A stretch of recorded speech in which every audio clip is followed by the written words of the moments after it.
الله وحده لا شريك له ونشهد أن سيدنا إمامنا قدوتنا حبيبنا طبيبنا وطبيب أرواحنا محمد الذي أرسله بالحق بشيرا ونذيرا وداعيا إلى الله بإذنه وسراجا منيرا فقد قال الله تعالى في كلامه المجيد فرقانه الحميد أعوذ بالله من الشيطان الرجيم بسم الله الرحمن الرحيم إن الله وملائكته يصلون على النبي يا أيها الذين آمنوا صلوا عليه وسلموا تسليما اللهم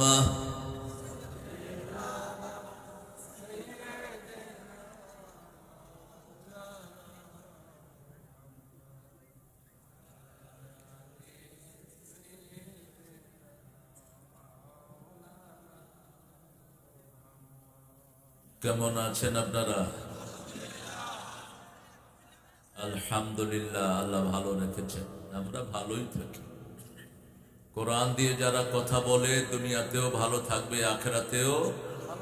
আর যারা কোরআন বিরোধী দুনিয়াতেও দৌড়ের উপর, আখেরাতেও দৌড়ের উপর। আল্লাহ জিজ্ঞেস করবেন আইনাল মাফার, ভাগো কোথায়?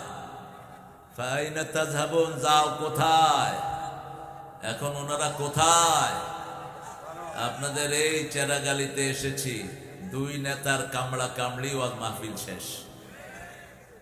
আজমতুল্লাহ বলল আমারে সভাপতি বানাইছে, আর রাসেল কইল হেরে সভাপতি বানাইলো না কেন? ওসিকে পাঠিয়ে দিল, ওসি গিয়ে আমার হাতে পায়ে ধরছে, স্যার ছোট ছেলেকে নিয়ে গেছে, ছেলে গিয়ে আমাকে জড়িয়ে ধরেছে, বলছি ছেলে কার? ওসি বলছে আমার। বলছি কি হুকুম ওসি? আমি খাচ্ছিলাম, আমার আগে কথা বলেছেন বাইতুল মুকাররমের তখনকার ইমাম, তো বললো যে স্যার আপনি শুয়ে উঠলে আমার চাকরিটা চলে যাবে। আমি বললাম তো মানুষ ঠেকাও তুমি, মানুষটা তোমাকে পিষে ফেলবে। আমাকে ওই ভিতর দিয়ে নিয়ে কোথায় কোথায় দিয়ে একদম আশুলিয়া দিয়ে আসছে। হ্যাঁ, এখন কোথায় সে রাসেল সাহেব? কোথায় সে আজমতুল্লাহ? সোনার ছেলেরা কোথায়? আল্লামা সাইদি বলেছিলেন উঁদুরের গর্ত তালাশ করে পাবি না। কথা বাস্তব হয়েছে কি হয় নাই? আমরা একজনের জন্য আমরা সবাইকে ক্ষমা করি, ঠিক না ঠিক? আপনারা কোরআনের সাথে থাকবেন তো? এদেশে বিসমিল্লাহ প্রতিষ্ঠিত করেছিলেন জিয়াউর রহমান। সংবিধান থেকে আল্লাহর নাম পরিপূর্ণ বাদ দিয়েছে শেখ মুজিব। সেই সংবিধানের শুরুতেই তিনি স্থাপন করলেন বিসমিল্লাহির রহমানির, এরপরে ব্যানার হেডিং এ লিখলেন আল্লাহর উপর অবিচল আস্থা ও বিশ্বাস। জাতিকে ফিরিয়ে আনলেন, বহুমাত্রিক রাজনীতির প্রচলন ঘটালেন। আজকে তিনি দুনিয়ায় নাই, আল্লাহ তাকে মাফ করে দিক। আমিন। আরাফার ময়দানে গাছ দিয়েছেন, কি গাছ জানি? হ্যাঁ, আমি তো জানতাম না। আমি গিয়ে দেখি শাজারাতুদ দিয়া 2002, আমি আরাফাতে গিয়ে দেখি হয়েছে মা হাদিহি শাজারা, এই গাছটা কি গাছ? বলছে এটা দিয়া গাছ। আচ্ছা, দিয়া কমিনাইনা, বাড়ি কোথায়? বললাম বাংলাদেশ। তারিফু দিয়ার রহমান, শব্দটা হলো দাল। শব্দটা কি? সোয়াদা দোয়াত দিয়া। আমরা বাংলাতে উচ্চারণ করি কি? জিয়া। এটা হলো দিয়া মানে হলো আলো। দিয়া মানে কি? আলো। দিয়াউর রহমান মানে রহমানের আলো, রহমানের আলো। আলো। বললাম হ্যাঁ, মারুফ দিয়া হইয়া মিনাইনা হাজি সাজারা। তিনি বেশি না, মাত্র 30,000 গাছ দিয়েছেন এ আরাফার ময়দানে। আল্লাহু আকবার। আল্লাহ ওই গাছের বদৌলতে তার জীবনের গুনাহগুলো মাফ করে দেন। আজকে তার স্ত্রী, যিনি আলেমদেরকে সবচেয়ে বেশি ভালোবাসতেন, আল্লামা সাইদিকে যিনি ধর্ম মন্ত্রণালয়ের চেয়ারম্যান বানিয়েছিলেন, আল্লামা সাইদির মৃত্যুতে সবচেয়ে বেশি যিনি কেঁদেছেন, তিনি আজকে অসুস্থ। আল্লাহ তাকে শাফা নসিব করেন। আমরা আল্লাহ শুকরিয়া আদায় করে আমাদের মাহফিল শুরু করছি। পড়েন আলহামদুলিল্লাহ, পড়েন আল্লাহু আকবার কবীরা, আলহামদুলিল্লাহি কাসীরা, সুবহানাল্লাহি বুকরাতান ওয়া আসীলা, সুবহানাল্লাহি ওয়া বিহামদিহি আদাদা খালকিহি ওয়া রিদা নাফসিহি ওয়া জিনাতা আরশিহি ওয়া মিদাদা কালিমাতিহি। লাকাল হামদ বিল কুরআন, লাকাল হামদ বিল ইসলাম, লাকাল হামদ বিআসমাইক হুয়া লাকা সাম্মাইতা বিহি নাফসাক, লাকাল হামদ ইয়া রাব কামা ইয়ানবাগি লিজালালি ওয়াজহিক ওয়া আযীমি সুলতানিক। প্রশংসা করলাম কার? খুশি হলেন কে? বেজার হলো কে? এক মহিলা তাকবীর বলেছে, ওই দলের একজন নেতা বলল এটা জামাত শিবিরের তাকবীর। তাকবীর বেডি কয় আমিও জামাত শিবির। আল্লাহর নাম নিলেও তাদের গায়ে পোড়া ধরে যেত। আমরা ইসলাম ছাড়া কোনো ধর্ম মানব না। রাজি আছেন? বিসমিল্লাহকে প্রতিষ্ঠিত করব আমরা। রাজি আছেন আপনারা? কোরআন ছাড়া কোনো আইন আমরা মানব। কারা কারা রাজি? হাত তুলে দেখায় দেন।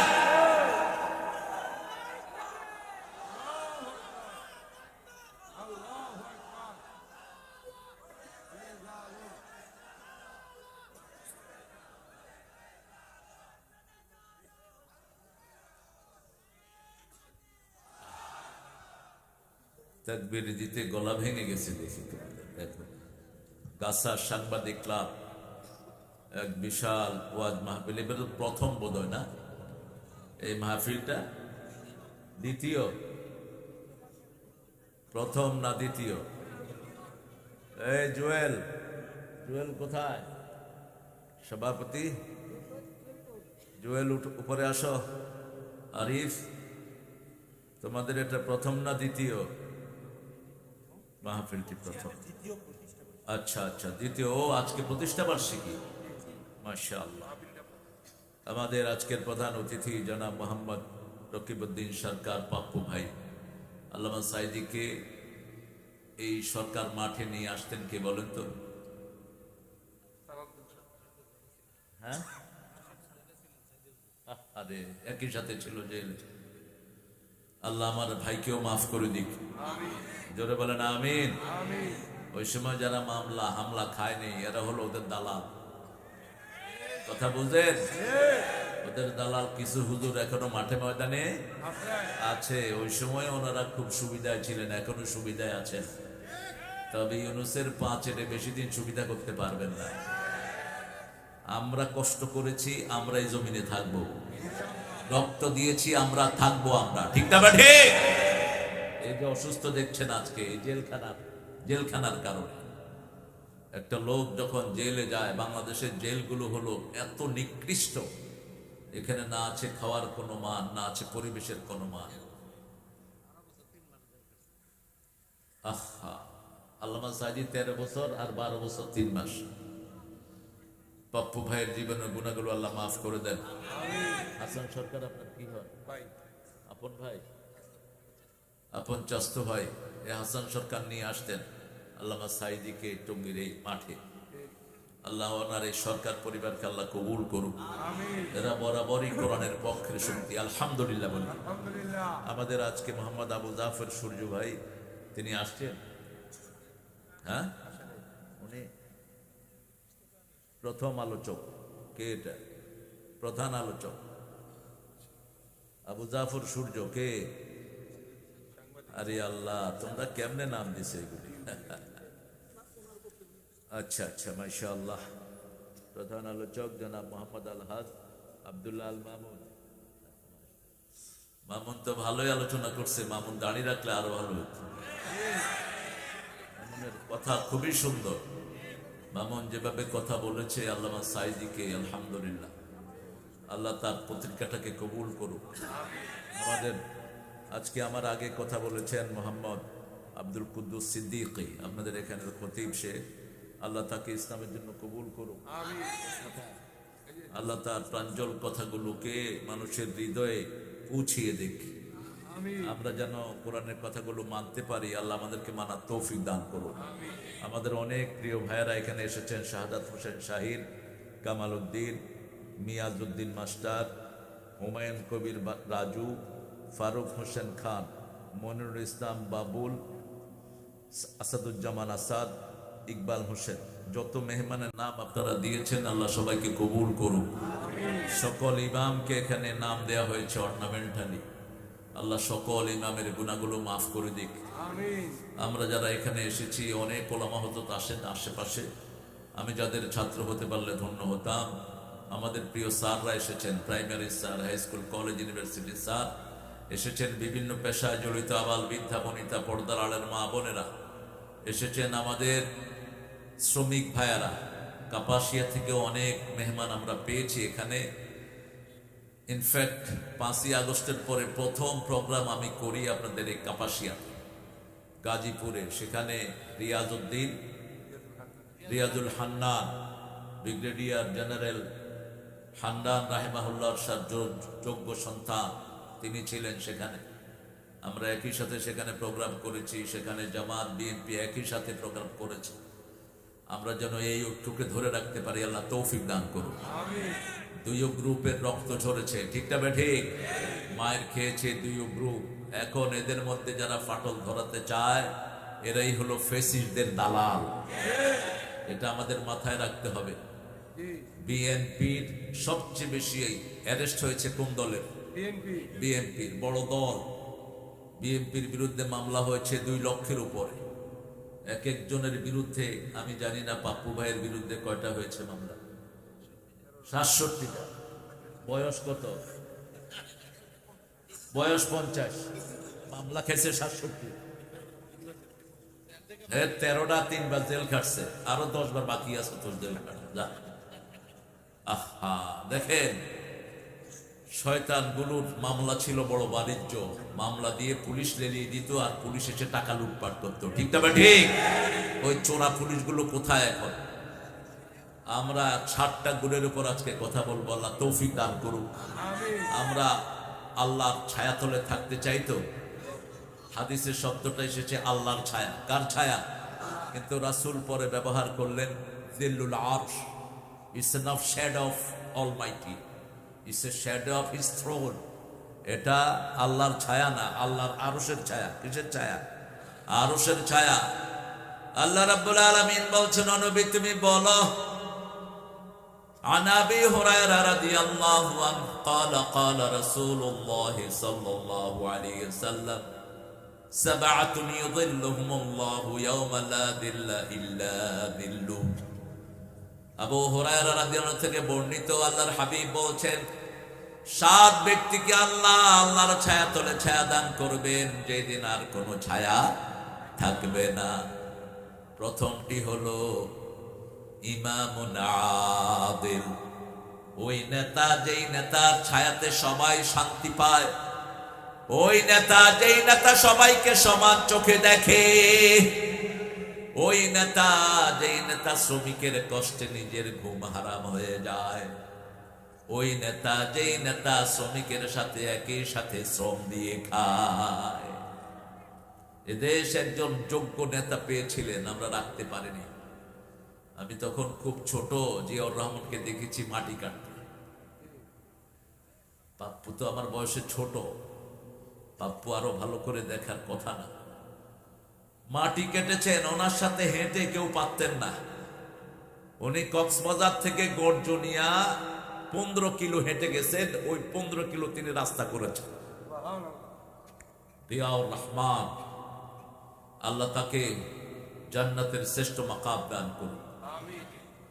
ওনার ব্রিফকেসে কি থাকতো বলেন তো? কি থাকতো?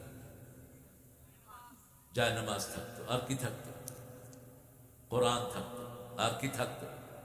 একটা লুঙ্গি থাকতো। আর জানা ব্রিফকেসটা খুব ভালো ছিল, ঠিক না? কেমন ছিল? ভাঙা। ব্রিফকেসটা কেমন ছিল? বাড়িতে গিয়ে দেখে আসবেন গাবতলি, বাড়িটাও ভাঙা, বাড়িটাও ভাঙা। আমরা যদি ইসলামের উপরে থাকি, আমাদেরকে বরকত দান করবেন কে? ইমামুন আদিল। কেন আল্লাহ বলেন ইমামের কথা? সূরা বনী ইসরাঈলে আল্লাহ জবাব দিচ্ছেন, ইয়াউমা নাদউ কুল্লা উনাসিন বিইমামিহিম। কিয়ামতের ময়দানে প্রত্যেকটি মানুষকে তার ইমাম সহ ডেকে নেবেন কে? আল্লাহ। আল্লাহর হাবিব বলছেন, আলা কুল্লুকুম রাঈন কুল্লুকুম মাসউলুন আন রাইয়াতিহি। তোমাদের প্রত্যেকেই রাখাল, তার রাখালি সম্পর্কে তাকে প্রশ্ন করবেন কে? রাসূল সাল্লাল্লাহু আলাইহি ওয়াসাল্লাম একদিন বসে আছেন, সূর্যটা মধ্যম থেকে একটু হেলে গেল, অর্থাৎ জোহরের সময়। তিনি দেখলেন অনেকগুলো লোক খালি গা, শরীরে ডোরা কাটা কাপড়, প্রত্যেকের গর্দানে তরবারি ঝুলানো। রাসূল সাল্লাল্লাহু আলাইহি ওয়াসাল্লাম তাদেরকে দেখে খুব ব্যথিত হলেন, খুবই জীর্ণ শীর্ণ দরিদ্র, খালি পা। রাসূল সাল্লাল্লাহু আলাইহি ওয়াসাল্লাম বলেন, আযিন ইয়া বেলাল, বেলাল আযান দাও। বেলাল আযান দিলেন, যোহরের নামাজ পড়া হলো। রাসূল সাল্লাল্লাহু আলাইহি ওয়াসাল্লাম খুতবা দিতে দাঁড়িয়ে গেলেন। রাসূল সাল্লাল্লাহু আলাইহি ওয়াসাল্লাম প্রথম খুতবায় পড়লেন, ইয়া আইয়ুহান নাস ইত্তাকু রাব্বাকুম আল্লাযী খালাকাকুম মিন নাফসিন ওয়াহিদাহ ওয়া খালাকা মিনহা যাওজাহা ওয়া বাসসা মিনহুমা রিজালান কাসীরান ওয়া নিসাআ। সূরা নিসার প্রথম আয়াত। দ্বিতীয় রাকাতে পড়লেন সূরা হাশরের 21 নম্বর আয়াত, ইয়া আইয়ুহাল্লাযীনা আমানুত্তাকুল্লাহ ওয়াল তানজুর নাফসুন মা কদ্দামাত লিগাদ। আল্লাহর হাবিব কথাটা বলেই বললেন, ঠিক আছে? আচ্ছা, আরেকটা ওয়াজ আছে। আল্লাহ আমার ভাইকে কবুল করুক, বলেন আমিন। আরো চিৎকার করে বলেন আমিন। আমি আমাদের সবার পক্ষ থেকে আমাদের আজকের প্রধান অতিথি আমার প্রিয় পাপ্পু ভাইকে দিচ্ছি আলহামদুলিল্লাহ। আপনারা আলহামদুলিল্লাহ বলেন। আল্লাহ তার শরীরটাকে ভালো করে দিক। বিনা বিচারে যারা জেল খাটে এদের গুনাহ মাফ হয়ে যায়, আল্লাহ যেন তাকে মাসুম করে দেন, বলো না আমিন। আলহামদুলিল্লাহ।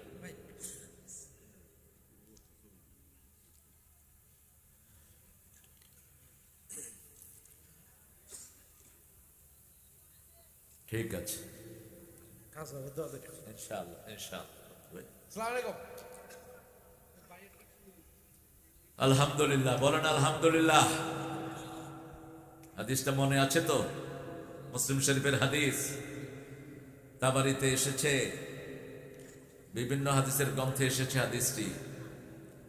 রাসূল সাল্লাল্লাহু আলাইহি ওয়াসাল্লাম খুতবা দিলেন আর বললেন, তোমরা দান করো। চারিদিক থেকে দান করা শুরু হলো। রাসূল বলেন, একটা খেজুরের অর্ধেক হলেও তোমরা দান করো। এক সাহাবী রাদিয়াল্লাহু আনহু, আনসারী সাহাবী, একটা ছোট্ট প্যাকেট ভর্তি করে স্বর্ণ মুদ্রা নিয়ে আসলেন। সম্পদ হতে হতে বিরাট স্তূপ হয়ে গেল। রাসূলের চেহারা যত মলিন ছিল তারপরে ততটা সুন্দর হয়ে গেল। সবাইকে দান করলেন, সবাইকে দান করে রাসূল বললেন, এই যে রেয়াজটা তোমরা করলা, আজকে তোমরা যেইভাবে সবার জন্য দান করলে, এরকম ভালো কাজ যারা কিয়ামত পর্যন্ত করবে সব সওয়াবগুলো আল্লাহ তোমাদেরকে দিবেন। আরো আস্তে কোন সুবহানাল্লাহ। আর যদি কেউ কোনো খারাপ রেয়াজ তৈরি করে যায়, খারাপ রেয়াজ বলতে ক্যাসিনো হয়েছে আমার বাংলাদেশে, ঠিক না ঠিক? রাতের বেলায় সারা রাত নর্তকীদের নাচ, মদ আর জুয়া চলতো এই ঢাকা শহরে। চট্টগ্রাম শহরে বিভাগীয় শহরগুলোতে ক্যাসিনো খোলা হয়েছে। ক্যাসিনোর মূল মালিক ছিলেন কে বলেন তো? কে ছিলেন? হ্যাঁ, না তোমরা জানোই না। ক্যাসিনোর মালিক ছিল রেহানা। এরা আলাদা করে নিছে। আর ওই শয়তানের গুটি ছিল ইসমাইল হোসেন সম্রাট। নামটা চেঞ্জ করে নিস, শুয়োর। কোন নাম নিয়ে কি করস? আমি ডাক্তার ইউনূসকে বলেছিলাম, সুদের ব্যবসা যখন শুরু করেছে নাম চেঞ্জ কর, নাম চেঞ্জ কর। তোকে ইউনূস আলাইহিস সালাম কিয়ামতের ময়দানে আল্লাহর আদালতে আসামির কাঠ গড়ায় দাঁড় করিয়ে দিবেন। কেন এই নাম নিয়ে তুমি সুদের ব্যবসা শুরু করেছো? ফেস টু ফেস তার সাথে বসা হয়েছে আমার। তিনি বলছেন আমি সুদ ছেড়ে দিয়েছি, কিন্তু যেটা রেখে গিয়েছেন আল্লাহর রহমতে, এই ব্যাংক ধ্বংস করে দাও, গ্রামীণ ব্যাংক সম্পূর্ণ ইসলামিক করো যদি নাজাত পেতে চাও। কোন বিড়ির কোম্পানি দিয়ে কেউ যদি পরে ইসলামের বিরাট সৌধ তৈরি করে, বিড়ির গুনাহ আছে না নাই? ওটা আগে ধ্বংস করে দাও। আদ-দাল্লু আলা শাররি কাফাইলিহি ওয়াদ-দাল্লু আলাল খাইরি কাফাইলিহি। তুমি যদি কোনো ভালো জিনিসের উপরে ভিত্তি স্থাপন করো, এই ভালো জিনিসটা যতদিন চলবে তোমার আমলনামায় সওয়াব যাবে। প্রতিষ্ঠা বার্ষিকীতে আরো হলো সাংবাদিক, সাংবাদিকদের প্রতিষ্ঠা বার্ষিকীতে নাচানাচি কুদাকুদি ছাড়া কিছুই হয় না। কিন্তু এরা উপহার দিল কি দিল? কি দিল? এই যে ওয়াজ মাহফিল উপহার দিল, এই ওয়াজ মাহফিল যদি হতে থাকে এদের আমলনামায় সওয়াব আছে না নাই? আর যারা নাচানাচি করে তাদের আমলনামায় কি যাবে? গুনাহ যাবে। আমরা সহজভাবে বুঝি। আল্লাহ রাব্বুল আলামিনের হাবিব বলছেন ইমামুন আদিল, ইমাম হতে হবে। আমরা প্রত্যেকে ইমাম, কেউ ঘরের ইমাম, কেউ বাহিরের ইমাম, কেউ ব্যবসার ইমাম। তোমার আন্ডারে 5 জন লোক আছে, রাসূল বলছেন 10 জন লোক যার আন্ডারে থাকবে তাকে আল্লাহ আলাদা করে জিজ্ঞেস করবেন, এই 10 জন লোকের সাথে তুমি কি আচরণ করেছো? সে বলবে খুব ভালো করেছি। আল্লাহ প্রত্যেককে জিজ্ঞেস করবে, how was his behaviour with you people? তোমাদের সাথে এই লোক কি আচরণ করেছে? কাইফা তাআম্মাল, কি আচরণ করেছে? একজন যদি বলে আমার উপর জুলুম করেছে, ওখান থেকে ওই নেতাকে উল্টিয়ে নিয়ে জাহান্নামে ফেলে দেওয়া। ওমর ফারুককে দেখতে আসলেন তৎকালীন সবচেয়ে বড় পাওয়ার পারসা থেকে একজন অ্যাম্বাসেডর। এসে তিনি মদিনায় ঢুকে বললেন, আইনা কুসুরু আইনা মালিকুকুম, হোয়ার ইজ ইউর কিং? তোমাদের রাজা কোথায়?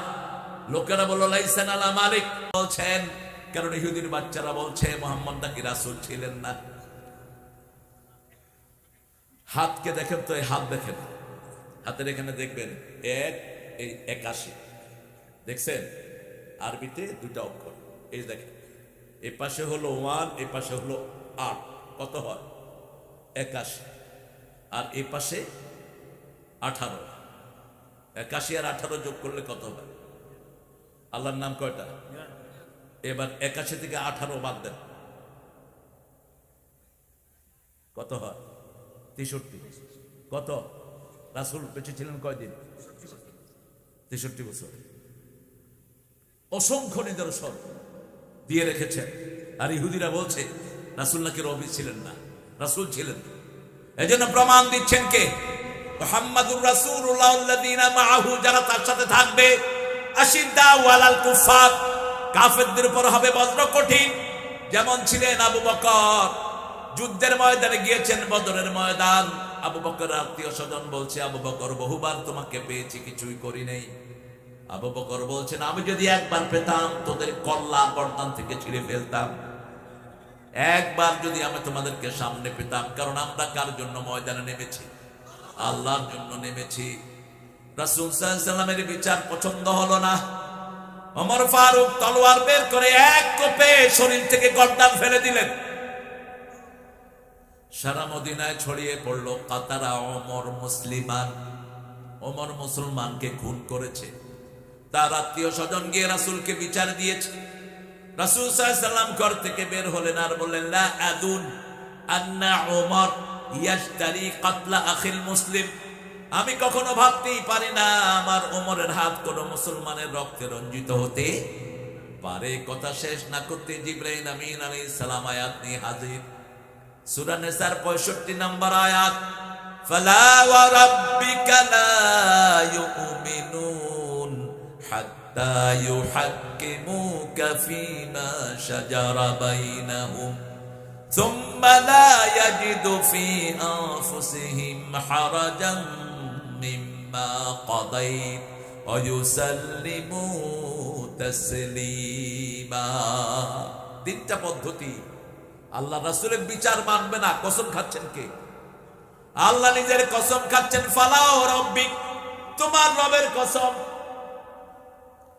তুমি কখনো মুমিন হতে পারবা হাত্তা ইউহাক্কিমুকা ফীমা শাজারা বাইনাহুম, যতক্ষণ মুহাম্মদকে বিচার না মানবা তোমার পারিবারিক জীবনে, রাষ্ট্রীয় জীবনে, আন্তর্জাতিক জীবনে, ব্যক্তিগত জীবনে। তোমার ব্যক্তিগত জীবন তোমার নয়, টাকা। রাসূল বলছেন, ডান হাতে নিজের প্রাইভেট পার্ট ধরবা না। তুমি ধরেছ, কবিরা গুনাহ করেছ। বাম হাত সুস্থ, ডান হাতে ধরেছ, কবিরা গুনাহ করেছ। রাসূল বলেছেন, কেউ কারো প্রাইভেট পার্টের দিকে তাকাবে না। আজকের মেডিকেল সায়েন্স বলছে, যারা মানুষের প্রাইভেট পার্টের দিকে বেশি তাকায় এদের চোখের জুতি কমতে থাকে। চোখের কি কমে? জুতি কমতে থাকে। চোখ, বিভিন্ন অর্গানগুলো নষ্ট হয়ে যায়। এখন দেখবেন মানুষের গিরাবাত বাড়ছে না কমছে? আরে আসতে কর না কেন? মানুষ যখনই কোনো অ্যাবিউজ, বাজে ছবি দেখে, তখন তার শরীরে বিভিন্ন রস নিঃসরিত হয়। এজন্য আল্লাহ বলছেন সূরা নূরের ভিতরে, কুল্লিল মুমিনিনা ইয়াগুদ্দু মিন আবসারিহিম ওয়া ইয়াহফাযু ফুরুজাহুম, মুমিন পুরুষদেরকে বলে দাও তারা যেন চক্ষুকে অবনত রাখে, তাদের লজ্জাস্থানকে যেন হেফাজত করে। মুমিনা নারীদেরকে বলে দাও তারা যেন চক্ষুকে অবনত রাখে, লজ্জাস্থানকে হেফাজত করে। পর্দা করা আমাদের ইসলামের সুন্নত না নফল? সব ধর্মে পর্দা করা কি ফরজ? সব ধর্মে। হিন্দুদের কিতাবেও ফরজ, খ্রিস্টানদের বাইবেলেও ফরজ। কারণ আল্লাহ বলছেন, যে কোনো কথা বলে মাসালুহুম ফিত তাওরাতি ওয়াল ইনজিলি ওয়াল কুরআন। এখানে বললেন সূরা ফাতিরের শেষ আয়াতে, যারা মুহাম্মাদের সাথে থাকতে চায় কাফেরদের উপর হতে হবে বজ্র কঠিন। যখনই ওমরের কাছে রাসূল আসলেন, রাসূল খুশি হয়ে গেলেন। ওমরের সিদ্ধান্তের উপর আয়াত নাজিল করেছেন কে? রাসূল বলে দিলেন, আমার পরে যদি কেউ বিশ্ব নবী হতো, ওমর তুমি হয়ে যেতে। তুমি হতে সেই বিশ্ব নবী। আশিদ্দাউ আলাল কুফারি রুহামাউ বাইনাহুম, মুমিনদের মধ্যে হবেন প্রচন্ড রহমদিল। আমরা যারা একসাথে নামাজ পড়ি, একসাথে কোরআন চাই, আমরা হব পরস্পরের জন্য রহমদিল। ঠিক আছে না নাই? কেমন রহমদিল? মদিনায় সাহাবায়ে কেরাম গেলেন, রাসূল সাল্লাল্লাহু আলাইহি সাল্লাম বলেন, এই সাহাবীকে তোমার ঘরে রাখো। তিনি রাখলেন। দুই বিবির এক বিবিকে ওনার জন্য দিয়ে দিলেন। ওনার ইচ্ছায় দেন নেই, ওনাকে বলছেন, দুইটার কোনটারে তোমার পছন্দ হয় কও। পারবেন আপনারা? কথা কন না। বিবি তো দূরের কথা, দুই মুঠ ভাত দিতে তো কষ্ট। রাসূল বলছেন, যখন খাবা প্লেট চেটে, আঙ্গুলগুলো চেটে খাও। বুখারী হাদিস, 3 বার 4 বার। যদি তুমি না চাটো, তোমার ভাইয়ের মুখে দিয়ে দাও। আমি যদি কুদ্দুসের মুখে আঙ্গুল দিই, কুদ্দুস গিলাবে না আমাদের? সে সম্পর্ক গড়ে ওঠে না। সাহাবীদের সম্পর্ক কি মধুর দেখেন। 2 রুমের বাসা, 1 রুম ছেড়ে দিয়েছেন স্যারকে, সুবহানাল্লাহ বলতে ইচ্ছা করে না। কি ভালোবাসা দেখেন। ইয়ার মুখের যুদ্ধ, পানি পানি করে যুদ্ধের ময়দানে আওয়াজ উঠেছে। পিছন থেকে একজন পানি নিয়ে আগে আসলেন। পানি প্রথম যার কাছে নিলেন, তিনার মুখের কাছে নিতে নিতে আরেকজন বললেন পানি। ওই ভাই বললেন আমার দরকার নাই, আমার ভাইকে দাও। আবার দ্বিতীয় জনের কাছে গেলেন, দ্বিতীয় জনের কাছে যাওয়ার সাথে সাথে তৃতীয় জন বললেন পানি। দ্বিতীয় জন বললেন আমার দরকার নাই, তৃতীয় জনের কাছে যাও। তৃতীয় জনের কাছে যেতে যেতে চতুর্থ জন বললে পানি পানি। চতুর্থ জনের কাছে যেতেই তিনি শেষ। এসে দেখে সব শেষ। এক ভাইয়ের জন্য সব ভাই কোরবানি দিলেন। রুহামাউ বাইনাহুম, কি ভালোবাসা, যেটার কোন দৃষ্টান্ত পৃথিবী কখনো স্থাপন করতে। রাসূল একবার বলেছিলেন আবু বকর তোমাকে নিয়ে আমি হিজরতে যাব, সেই থেকে আর বিছনা শেষ। বিছনার পিঠ লাগিয়ে ঘুমান না। হিজরতের রাতে রাসূল বলেন নাই।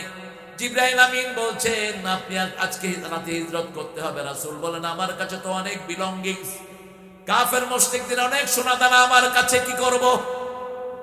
রাসূল সাল্লাল্লাহু আলাইহি সাল্লামকে বলা হলো আপনার একজন বিশ্বস্ত সঙ্গীকে এখানে শোয়া রাখেন। রাসূলের সবচেয়ে বিশ্বস্ত সঙ্গী ছিলেন আলী। কে ছিলেন? রাসূল নিজের চাদর তার গায়ে দিয়ে শাহাতিল ওযু পড়ে ফু দিয়ে দিলেন আর বললেন আলী তুমি ঘুমিয়ে থাকো। কাফেররা যখন আমাকে না পেয়ে আমাকে মনে করে তোমার উপরে ছুরি চালাবে, এমন দোয়া পড়ে দিয়ে গেলাম তোমার গায়ে একটু স্পর্শ করবে না। আরো আসতে পান সুবহানাল্লাহ। এখন আমরা হলে তোকে তো জান বাঁচানো ফরজ, এই রিস্ক আমরা নেব না। শুয়ে আছেন তিনি, রাসূল সাল্লাল্লাহু আলাইহি ওয়াসাল্লাম যাচ্ছেন। আলী বলছেন ইয়া রাসূলুল্লাহ আমাকে যদি তারা মেরেও ফেলে আমার আফসোস নাই, আমার সফলতা হলো আমার জীবনের বিনিময়ে রহমাতাল লিল আলামিন বেঁচে থাকবে। 100 যুবক বাড়ি ঘেরা করেছে। কয়শো? 100 যুবক হাতের ভিতরে হাত দিয়ে রাসূল ঘর থেকে বের হলেন। সূরা ইয়াসিনের একটা আয়াত সব সময় পড়বেন, ওয়াজআলনা মিন বাইনি আইদিহিম সাদ্দাও ওয়া মিন খালফিহিম সাদ্দা ফাআগশাইনাহুম ফাহুম লা ইউবসিরুন। এটা যখনই পড়বেন কাফেরদের চোখের মধ্যে ছানি ফেলে দেন কে? পর্দা দিয়ে দিবেন আল্লাহ। অথবা যে কোনো সূরা তেলাওয়াত করেন, সূরা বনী ইসরাঈলের 45 নম্বর আয়াত, فَإِذَا قَرَأْتَ الْقُرْآنَ جَعَلْنَا بَيْنَكَ وَبَيْنَ الَّذِينَ لَا يُؤْمِنُونَ بِالْآخِرَةِ حِجَابًا مَسْتُورًا। আল্লাহ বলছেন যখন তুমি কোরআন পড়বা আর যারা আখিরাতে বিশ্বাস করে না তাদের মধ্যে তোমার মধ্যে আমি একটা পর্দা সৃষ্টি করে দেব, তারা কোনোদিন তোমাকে দেখবে না। রাসূল চলে গেলেন, বালু উঠিয়ে ছেড়ে দিলেন। এই আয়াত পড়ে সবার চোখের ভিতরে বালু ঢুকিয়ে দিলেন কে? আচ্ছা বলেন তো, গোল হয়ে যদি দাঁড়ান আপনি বালু মারলে সোজাই না যাবে, ঠিক না ব্যাটি? বালু কি ঘুরতে পারে? কথা কন তো, বালুটা ঘুরায় দিল কে? আল্লাহ পরে জানাচ্ছেন ওয়ামা রামাইতা ইদ রামাইতা ওয়ালাকিন্নাল্লাহা রামা। হে নবী আলাইহিস সালাম তুমি যে বালু নিক্ষেপ করেছো তুমি মারো নাই, বালুগুলোকে ক্ষেপণাস্ত্র বানিয়ে আমি কাফেরদের চোখে ঢুকিয়ে দিয়েছি। ওরা চোখ টিপছে, এই ফাঁক দিয়ে বেরিয়ে গেলেন রাহমাতাল লিল আলামিন। সেজন্য ইমাম মানবো কাকে? ইমাম হবে আমাদের যিনি ইসলাম জানে, ঠিক না ব্যাটি? আমরা ইসলাম আলা ইমাম হব, আমার পরিবারকে ইসলামের ভিতরে আনবো। মৃত্যুর পরেই প্রথম হিসাব কিসের হবে? নামাজ। আগে পরিবারের ভিতরে নামাজ চালু করেন। কি চালু করেন? আপনার মেয়ে প্রাইভেট পড়তে যাচ্ছে, কোথায় যাচ্ছে আপনি খবর নেন। আসার সাথে সাথে জিজ্ঞেস করেন মা তুমি নামাজ পড়েছো কিনা। ছেলেকে জিজ্ঞেস করেন নামাজ পড়েছো কিনা। লাভটা কি হবে? আজকে আমি আসতেছি আপনাদের এদিকে, উত্তরাতে ঢুকলাম, ক্লাস 7, 8 এর পোলাপান বিড়ি খাচ্ছে রাস্তা, দলবদ্ধ। আমার মন চেয়েছে নেমে কুত্তার মতো পিটাইয়ে দেবে। কিসের শিক্ষা? ক্লাস 6, 7 যদি কোনো ছেলে বিড়ি খায়, ও তো ক্লাস 8 এসে গাঁজা খাবে, এরপরে তো মদ খাবে। কিলোবার শিক্ষা স্কুলে? একটা লোকও কোনো কথা বলছে না। দেশ কোন রসাতলে গিয়েছে দেশ? আপনি দেখেন তো, কোন মাদ্রাসার ছেলে এই পর্যন্ত দেখেছেন গলায় হাত দিয়ে বিড়ি খেতে? দেখেছেন? কোন মাদ্রাসার ছেলে বাপ মাকে বৃদ্ধাশ্রমে পাঠাইছে? কোন ইমাম সাহেব পাঠাইছে? কারা পাঠায় বৃদ্ধাশ্রমে? Doctor, engineer, DC, SP, OC, হ্যাঁ, নিজের ইজ্জত রক্ষার জন্য পিতামাতাকে কোথায় পাঠায়? পরিচয় দেয় না। এনডিসির খবর আসলো পত্রিকায়, বাপ এসে অফিসে বসে আছে, লোকেরা কয় বুড়াকে, কয় আমার বাড়ির কাজের লোক। শুনে রাখ, তুই ডিসি হস আর ইউনুস হস, যদি পিতা মাতাকে অসম্মান করস তো দুনিয়াও শেষ, আখেরাতও। পিতা মাতার মর্যাদা নবীদের পরেই। নবীদের সাথে বেয়াদবি করলে আমল নষ্ট হয়, পিতা মাতার সাথে বেয়াদবি করলেও কি হয়? আমল নষ্ট হয়ে যায়। পিতা মাতাকে আল্লাহর পরেই আল্লাহ স্থান দিয়েছেন। ওয়াকাদা রাব্বুকা আল্লা তা'বুদু ইল্লা ইয়্যাহ ওয়া বিল ওয়ালিদাইনি ইহসানা। নাস্তিকের লেখা একটা গান, আপনারা খুব শুনেন। ছেলে